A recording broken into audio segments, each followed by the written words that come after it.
नमस्कार, मी दिलीप रामदास पाटील, राहणार वडणे, तालुका जिल्हा धुळे, कृषी भूषण सेंद्रिय शेती पुरस्कृत जैविक समृद्धी मिशन मध्ये आपलं स्वागत आहे.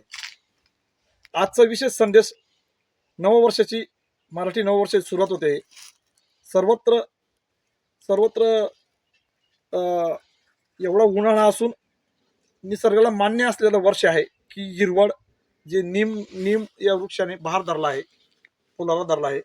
भर उन्हाळ्यात बहार धरतं आणि विशेष करून सेंद्रिय शेतीवर निरीक्षण आहे की भर उन्हात परागीभवनला दोन कारणे आहेत. केमिकल जास्त मारतात म्हणून टरबूज वेलवर्गीय पिकांना ते मधमाशी मारते आहे, तिथं जात नाही.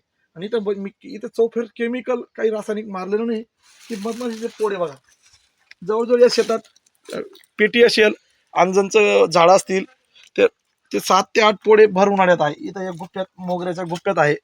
तर विशेष काय की मधमाशीशिवाय जागतिक विद्यापीठाचं संशोधन आहे की मधमाशीशिवाय परागीभवन नाही. फुलाचं रूपांतर फळात होणे, परागीभवन होणे, आणि ती नष्ट झाली तर उत्पादकता घटते. आणि इथं ज्वलंत उदाहरण दिसत आहे की मधमाशा बारमाही दिसतात. इथं जवळजवळ ही टाकी आहे जीवामृतची, त्या टाकीतच त्याने एक मधमाशीचे पोळे करून घेतला आहे. अशा पद्धतीने आपण सेंद्रिय शेती केली की मधमाशी मित्र किडी संवर्धन होईल आणि सहजीवन चक्र वाढेल. धन्यवाद.